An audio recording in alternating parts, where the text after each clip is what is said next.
والشجر يسجدان والسماء رفعها ووضع الميزان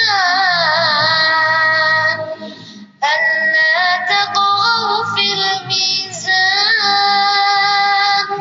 وأقيموا الوزن بالقسط ولا تخسروا الميزان والأرض وضعها للأنام فيها فاكهة والنخل ذات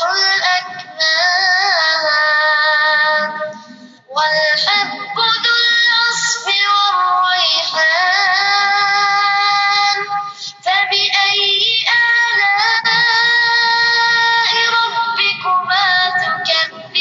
تكذبان خلق الإنسان من صلصال كالفخار وخلق الجان من مارج من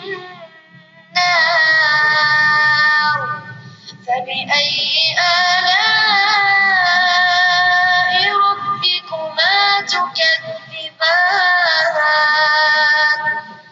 رب المشرقين ورب المغربين فبأي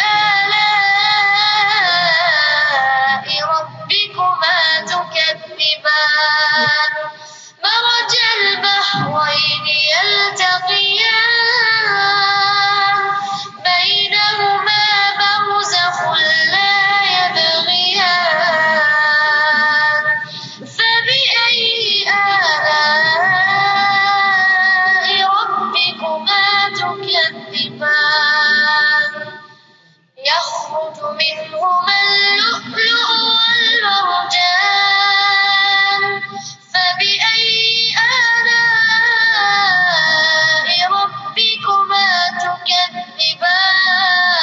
تكذبان وله الجوار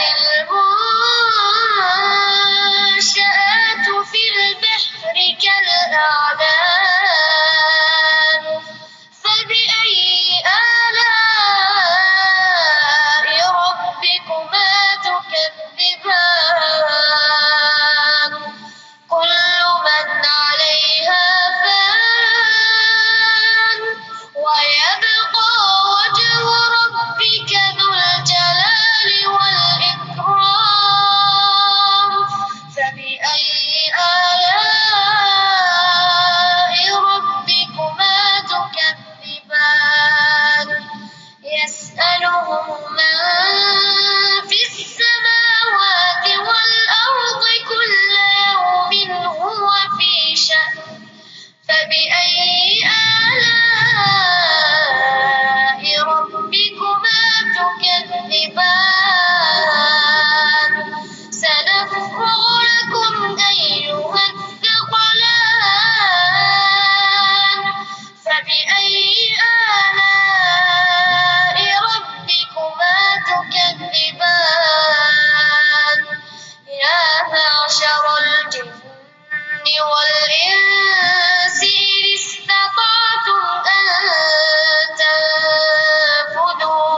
إن استطعتم أن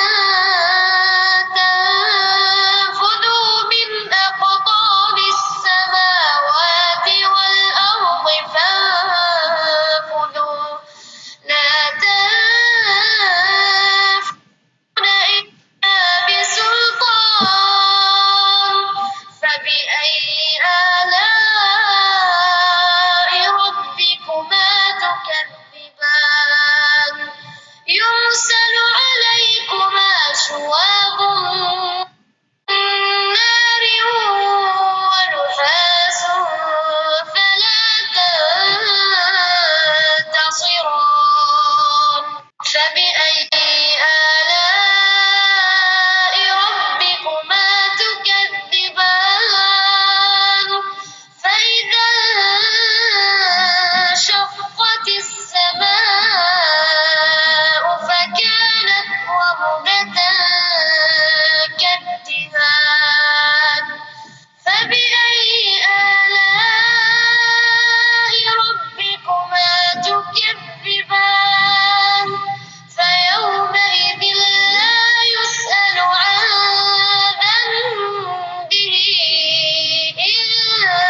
آلاء ربكما تكذبان ولمن خاف مقام ربه جنتان فبأي آلاء ربكما تكذبان ذواتا أفنان فبأي آلاء ربكما تكذبان فيهما عينان تجريان فبأي آلاء ربكما تكذبان فيهما من كل فاكهة زوجان فبأي آلاء ربكما تكذبان متكئين على فرش بطائنها من استبرق وجنى الجنتين دان فبأي آلاء